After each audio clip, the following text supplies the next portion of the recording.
We're going to have communion at the end of the service today. Melissa, would you make sure you go and get them and bring them back to communion, please?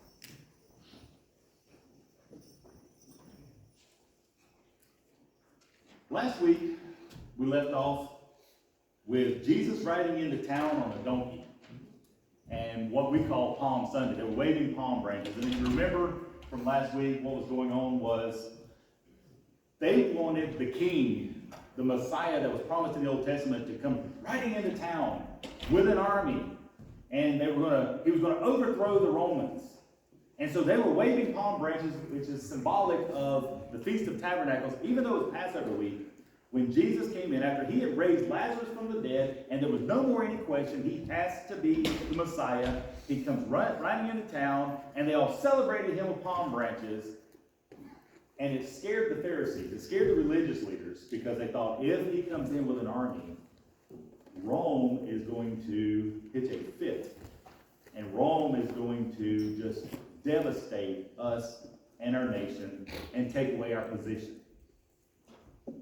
So the religious leaders hated him. And the crowd that was waving the palm branches and celebrating him on Sunday, by Thursday, when they realized he wasn't going to overthrow Rome and make their lives better, which is the whole reason they were shouting, Hosanna, save us now. They were saying, save us from the Romans now. But by Thursday, they realized he's not bringing an army. He's not fulfilling the Feast of Tabernacles. And they turned on him. Instead of shouting Hosanna, they started shouting, crucify him. There was somebody else, though, that week that met or came to see Jesus and to see who he was and requested an audience with him. So we're going to kind of pick up where we left off last week. John chapter 12, beginning in verse 20, here's what it says. Now there were some Greeks among those who went up to worship at the festival. This is the Passover. They came to Philip, who was from Bethsaida in Galilee, with a request. Sir, they said, we would like to see Jesus. Now these were Gentiles. These were Greeks. They were not allowed into the temple area proper. So they called one of the disciples who had a Greek name. He may have been Greek. I don't really know. I haven't been able to find that out. But he at least had a Greek name, Philip. And so they came up to Philip and they said, we would like to see him. So verse 22 says, Philip went to tell Andrew. And Andrew and Philip in turn told Jesus. And Jesus replied, the hour has come for the Son of Man to be glorified. When you first read that, it's like, what?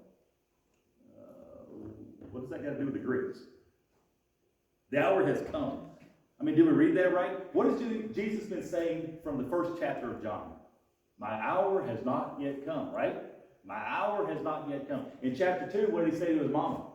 His mom came to him at a wedding. Y'all remember that? She came to him at the wedding. She's like, hey, they're out of wine. Can you make some more wine? And what did he say? Woman? Only God can say that. Woman? What's this got to do with me? Basically, stay in your lane. And she replied, how? Totally ignored him. Only the mother of God gets to do that. Totally ignored him and says, y'all do whatever he says to do. And he told her, my time has not yet come. And then you go on a few other chapters. Chapter 7, he told his brothers, his physical brothers, when they came and they were kind of mocking him, like, listen, you know you're the Messiah. If you're really the Messiah, why don't you go into the festival and show yourself to everybody? And what did he tell them? My time has not yet come. And then a chapter after that, in chapter 8, the Pharisees, they tried to seize him in the temple. And it says that they were not able to do it because his time had not yet come. And then all of a sudden, these Greeks show up. You don't even know who they are. There's nothing special about them. These Gentiles show up, and now all of a sudden, his response to them wanting to see him is he tells his disciples, he tells his church, now my time has come. It's the Passover week. He's a couple of days away from being the Passover lamb. He has spent his entire ministry ministering and telling the Jews who he is. But now the time has come for him to reveal himself to the whole world and to offer salvation to not only the Jews, but to all of us. And he says, now my time has come.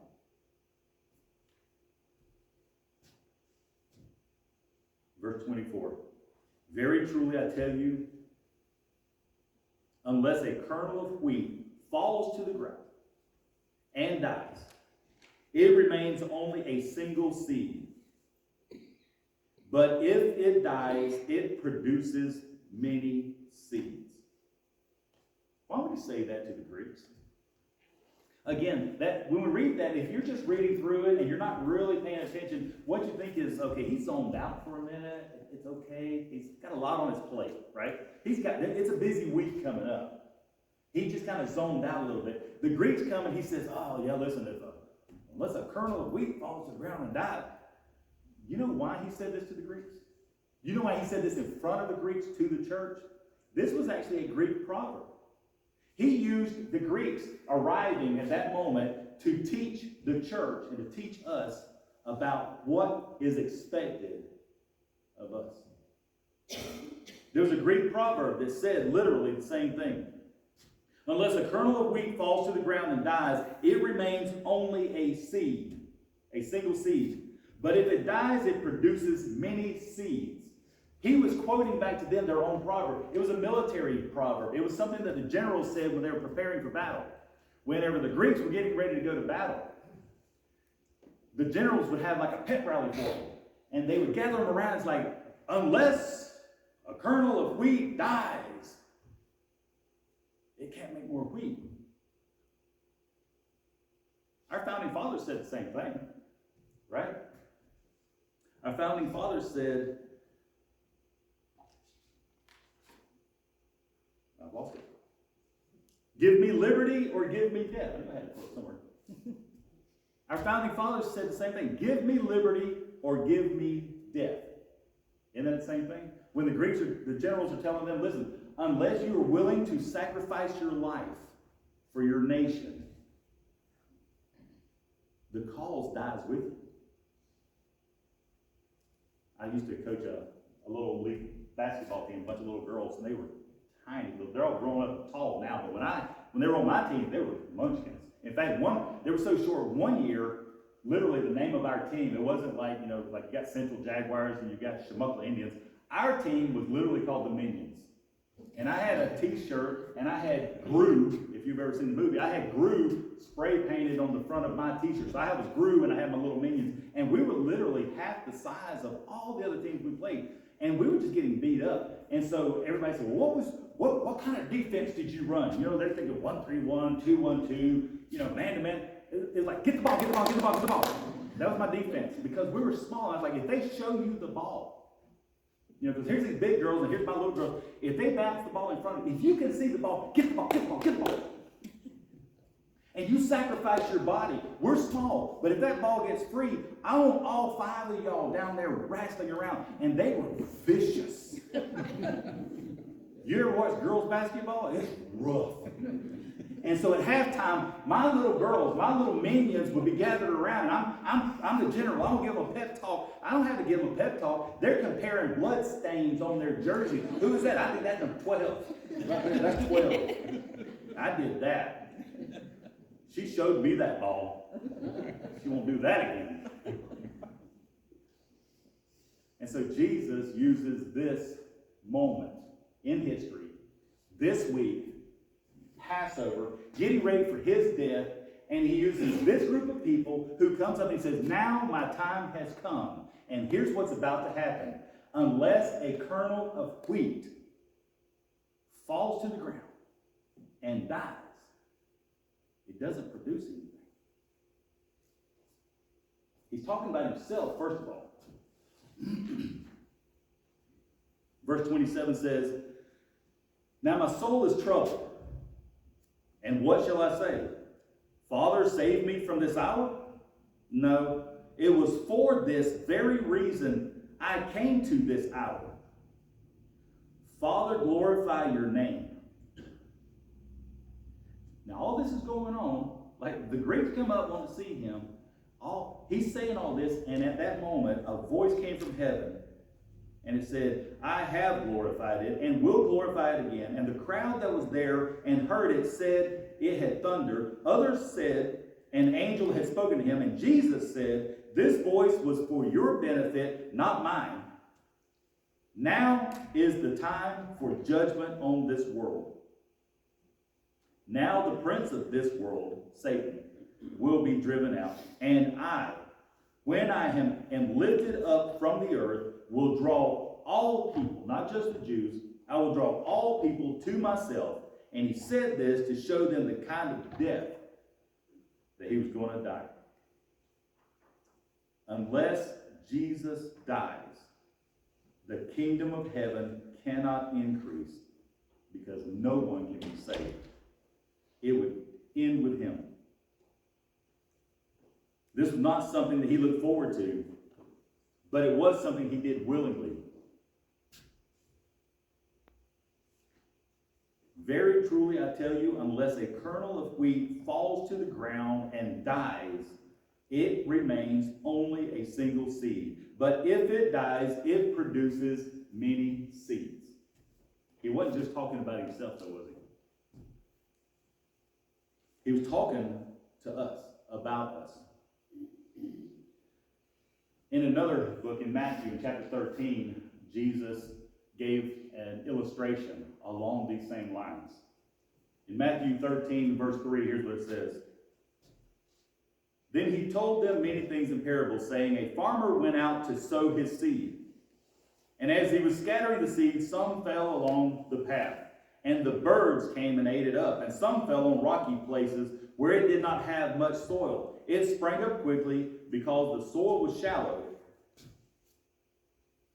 But when the sun came up, the plants were scorched, and they withered because they had no root. Other seed fell among the thorns, which grew up and choked the plants. Still other seed fell on good soil, where it produced a crop, 100, 60, or 30 times what was sown. Whoever has ears, let them hear. And then he went on and he explained this whole parable himself. A couple verses later, verse 18, he said, listen then to what the parable of the sower means. When anyone hears the message about the kingdom and does not understand it, the evil one comes and snatches away what was sown in their heart. This is the seed sown along the path. He's saying there's some people that hear the message, but they just keep it to themselves. They hear the message and they keep it to themselves. I've got stuff up here. This is not little packets of drugs. This is a kernel of wheat. You're all going to get one. Don't get too excited. When we have communion at the end, I'm going to ask you to come take one. What you do with it is up to you. Because what Jesus is talking about is, imagine if I take this little seed and I just take it out of this little baggie and I'm like, that looks pretty good. I'm going to eat it. And I ate some last time. They're actually pretty good. What if I just eat it? What has it accomplished? It gave me a little bit of joy for the moment, right? It satisfied me for the moment. It might even nourish me that much, a little bit, right? But then what happens to it without being vulgar? Let's just say it's wasted. It's waste. It didn't accomplish a whole lot, did it? Because I chose to just keep it for myself and to just eat it, right?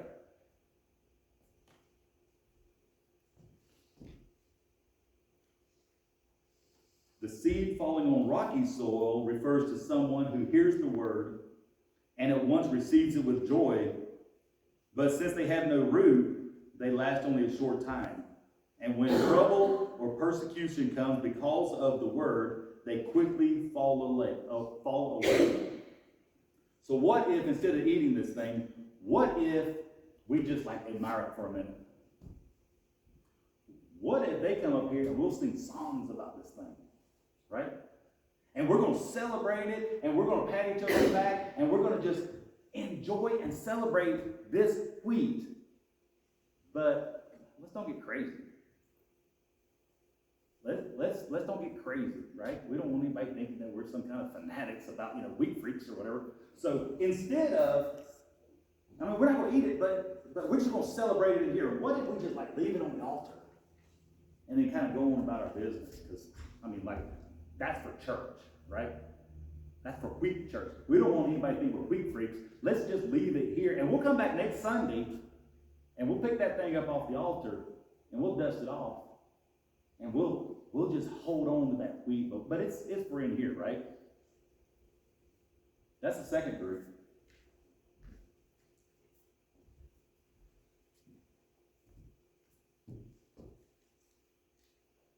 The seed falling among the thorns refers to someone who hears the word, but the worries of this life and the deceitfulness of wealth choke the word, making it unfruitful.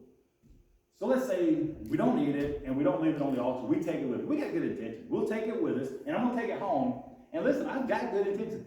I fully intend on doing something with it. And so when I get home, it's Sunday afternoon, and I'm tired. It's the Sabbath. I gotta rest, right? So I'm gonna throw it up on my dresser. I'll deal with this tomorrow. What's tomorrow? Monday. What are y'all doing on Monday? You getting ready to go to work. You getting ready to go to school. There's a lot of stuff you got to do tomorrow morning. A lot. You got to get up and you got to get something ready for lunch. And you got to get breakfast and you got to get dressed. And you got to do this. You got to find this. And where did I leave my keys? And you think about all the stuff I got to do today, not just today, my goodness. I got all this stuff I got to do this week. And then you run out the door because you're running late, because you know how you are. You run out the door, and where's this? Well, you know that now, but by Wednesday, where's this? I don't know. You don't even think about this on Wednesday, do you? Because you got busy with your life.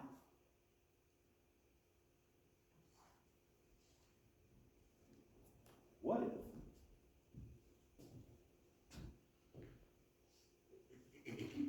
Verse 23, the good seed, what if the seed falling on good soil, Jesus said it refers to someone who hears the word and understands it. This is the one who produces the crop, yielding 160 or 30 times what was sown. What if you took this? And what if, instead of leaving it on your dresser, you put it on your desk at work? Or school? Or something like that. And you planted it, right? What if you planted this? What happens if you plant this? And literally, you can. I bought this. I bought the ones that you can not only eat, but you can grow this thing. What if you planted this? What would happen to this one seed? Y'all are farmers. Come on. What would happen to this one seed? It's going to produce a crop because you planted it, and not just planted it. You have to water it, right? You don't have to have soil, but you do have to have water. I'm doing a really cool thing now called aquaponics. I've got some fish right now. They're just goldfish. Eventually they will be tilapia. But in the bottom tank, we don't laugh about tilapia. Tilapia are good. In the bottom tank is fish, and it pumps the fish water up, and it feeds the plants that I have growing in my little garden up top. There's no soil. It's just lava rocks. But they got to have the water.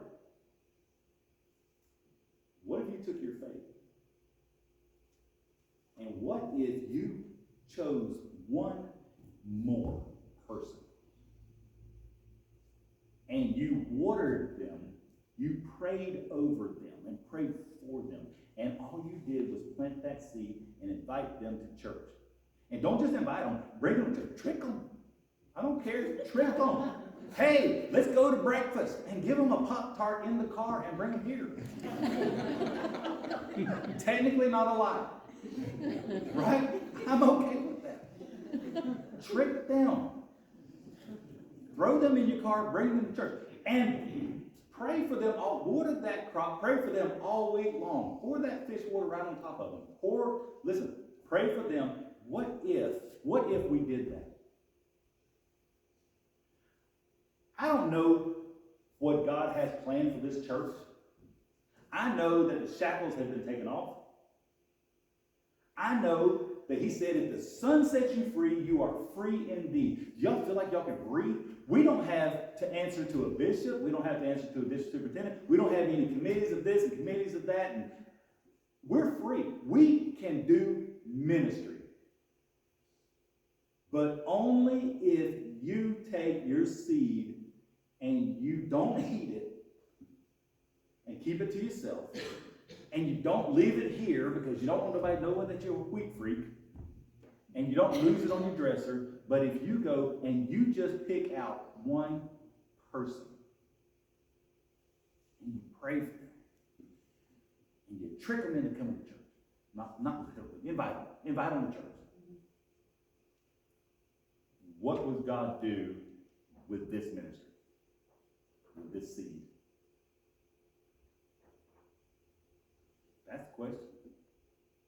Last week, the title of the sermon was, what are you going to do about him? This week is, what are you going to do about this? If you have faith the size of a mustard seed, you can move mountains. If you have faith the size of a kernel of wheat, and you're willing to plant it, and I'm not talking about thousands of people, unless God has called you that direction. I'm talking about one more. You will produce a harvest of 100, of 60, or 30 times. You literally have one job. What is the only thing Jesus told us to do while he's gone? Audience participation. What's the only thing he told us to do? Make disciples. Make disciples. So when he comes back, is he going to be happy? Or are you going to be embarrassed? He's going to be like, listen, you literally had one job. Why did you get so involved and so worried about all of these other little things? You had one job while I was gone. Or are you looking forward to his return because I have lived my life abundantly in him? A full life. I have no regrets because I prayed for and I tricked that one person into coming to church. I just keep saying that jokingly. What are you going to do with your faith? What are you going to do with faith? We have an awesome opportunity and an awesome responsibility to not let this die with us. Do not let your faith die with you. If Jesus Christ had not died, it would have ended with him. If the 12 that came after him would have kept it to themselves, it would have ended with them. Do not let this end with you. Who is your one more?